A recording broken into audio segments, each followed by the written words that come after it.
और शिव महापुराण की कथा कहती है, शंकर की कथा कहती है,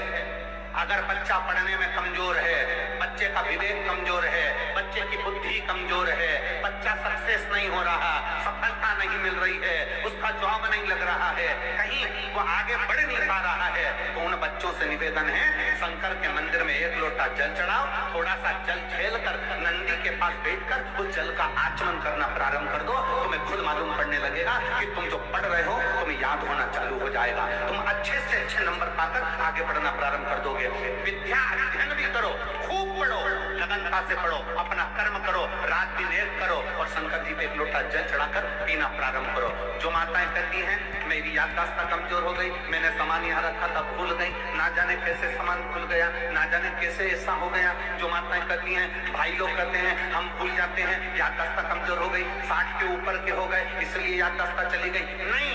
अगर आपकी याददाश्त जा रही है तो आप शंकर जी को एक लोटा जल चढ़ाना प्रारंभ करो, अपने घर से जल भरो, शिव के मंदिर में जाकर चढ़ाओ, उस जल को झेलो, नंदी के पास बैठकर आचमन कर लो, उसको पी लो।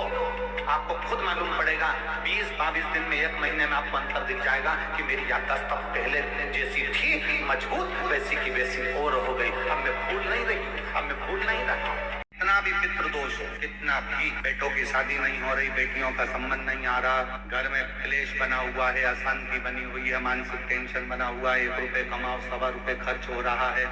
कोई समझ में नहीं आ रहा, कोई रास्ता नहीं सूझ रहा, एक चावल का आखा दाना लेकर परिंदे के पास, परिंदा जाने थे सब, हंडा मटका, पानी भरने का मटका, हंडा घड़ा गगरा, जो घर के रसोई घर में जो पानी का स्थान होता है, एक चावल का दाना रसोई घर में रखकर उस चावल के दाने को साथ में लेकर और 1 लोटा जल हंडे का, मटके का, परिंदे का, घड़े का भरकर चाहिए और वो परिंदे का पास का चावल का दाना और 1 लोटा जल, पहले चावल का दाना शिव जी के शिवलिंग पर समर्पित करो, फिर 1 लोटा जल, जहाँ जलाधारी होती है, जलाधारी इधर की है तो आप इधर खड़े, जलाधारी उत्तर की है तो आप यहाँ दक्षिण की ओर खड़े होकर शिव जी पर जल चढ़ाना प्रारंभ कर। यहाँ जल बह रहा है शिवलिंग का तो आप इधर खड़े होकर जब जल चढ़ाओगे, चावल का दाना रखकर, कैसा भी पितृदोष हो वो सारा पितृदोष समाप्त होता ही है। कर्जा बढ़ गया है, 5 लाख, 7 लाख, 3 लाख, 4 लाख, 2 लाख, कोई भी थोड़ा सा भी कर्जा अगर मस्तक पर है, माथे पर है, तो शिव जी की श्यामली बारी नाम की जो कन्या है, बेटी है, उस बेटी का नाम लेकर लाल चंदन बीच वाली पत्ती पर लगाकर, लाल कलर का चंदन बीच वाली पत्ती पर लगाकर भगवान शंकर के ऊपर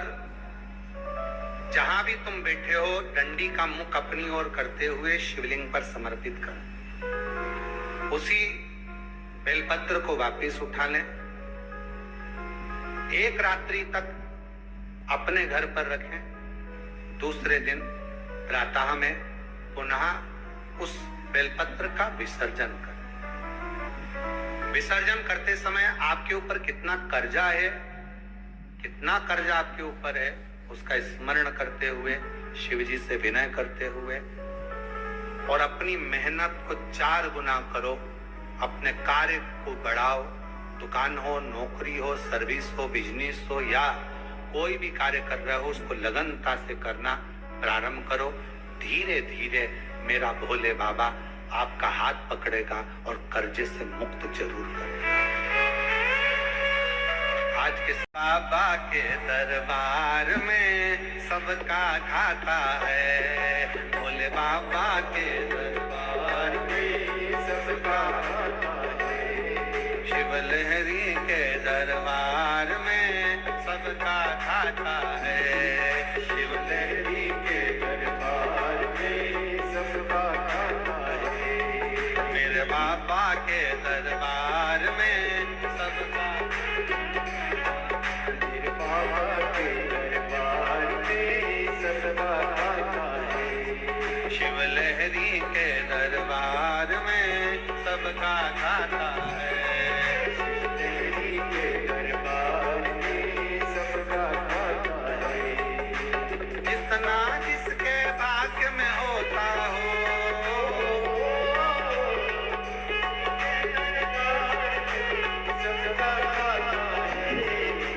बाबा के दरबार में सब बाधा टले, मेरे बाबा के दरबार में सब बाधा टले।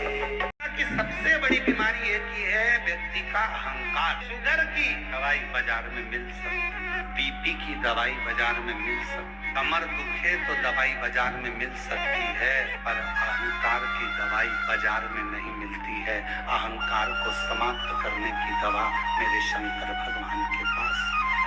शरीर में बहुत बड़ा रोग हो गया, छूटने को तैयार नहीं है, बड़े बड़े इलाज करवा लिए, बहुत दिखा लिया, बहुत सब दूर इलाज करवाया, सब दूर दिखाया, पर मिटने को तैयार नहीं है। तो फिर अबीर का प्रयोग, एक चावल का दाना, एक श्वेत पुष्प और अबीर भगवान शंकर को समर्पित कर धीरे धीरे धीरे धीरे शरीर का रोग अपने आप समाप्त होना। एक बात अपनी चित्त वृत्ति में उतार कर रखना, शंकर का भजन करने वाला, शिव का गुणगान करने वाला, शंकर की स्तुति करने वाला, शंकर के मंत्र का जाप करने वाला, शिव को एक लोटा जल चढ़ाने वाला, शंकर के गुणगान में दिन भर डूबने वाले का कभी दिल मत दुखाना, क्योंकि तुम उसका दिल नहीं दुखाओगे, तुम महादेव का दिल दुखाओगे तो महादेव आपको छोड़ने वाला नहीं। महादेव नहीं छोड़ेगा, मेरा शिव नहीं छोड़ेगा। फिर भी इल्जाम लगाए, अब शब्द बोले, आना दे। दुनिया का काम है तुम्हारे पर आक्षेप लगाना। जिसके पास कीचड़ होता है वो कीचड़ ही लगाता है, जिसके पास इत्र होता है वो इत्र ही लगाता है। कीचड़ से भरा हुआ व्यक्ति होता है तो दिन भर आक्षेप लगाता रहता है, ये ऐसा वो वैसा। समझ लेना, नगर पालिका की, नगर निगम की कचरे की गाड़ी है। बार बार आक्षेप लगाने वाला, गलत बोलने वाला व्यक्ति जब निकल कर क्योंकि कचरे की गाड़ी के पास खड़े नहीं रहना, कचरे की गाड़ी से ज्यादा चिपकना मती, नहीं तो उसकी बदबू अपने अंदर आने लगती है। कचरे की गाड़ी जब भी निकले तो मुंह पर कपड़ा डालो और निकलते चले जाओ। वो तो कचरे की गाड़ी नगर निगम वाले ने बनाई है। इसी तरह संसार में कई लोगों को निंदा करने वालों को भगवान ने कचरे की गाड़ी की तरह पैदा करा है। वो दिन भर बदबू मारते हैं, दिन भर कचरा फैलाते, उनका काम ही कीचड़ उछालना। में कई लोग ऐसे हैं मक्खी की तरह की, मक्खी को कितना भी समझा, गुलाब का फूल रखा है, कमल का फूल रखा है, खूब अच्छा खुशबूदार फूल रखा है, मक्खी उस पर नहीं बैठे। मक्खी की आदत क्या है, हमेशा गंदी जगह पर जाकर बैठती है। अब मक्खी को कोई पकड़ कर ध्यान दे, अच्छी जगह बैठ जाए, इतनी सारी जगह है, क्यों गंदी जगह बैठती है? देख कितनी अच्छी जगह पड़ी है, फूल पड़ा है, इत्र पड़ा है, खूब अच्छी जगह पड़ी है, वहां बैठना। कहाँ तू गटर में पड़ी है, कहाँ गंदे कचरे पर पड़ी है, कहाँ गंदी गंदी जगह पर बैठ रही है, अच्छी जगह बैठ। मक्खी जैसे संसार में ना जाने कितने लोग हैं जो दिन रात इनको समझाया जाता है, अच्छा देखो, अच्छा बोलो, अच्छा करो, अच्छा सुनो, पर फिर भी वो मक्खी की तरह होते हैं। ना वो अच्छा देख पाते हैं, ना अच्छा बोल पाते हैं और ना अच्छा सुन पाते हैं। दिलों के बंधन ये नाते दिल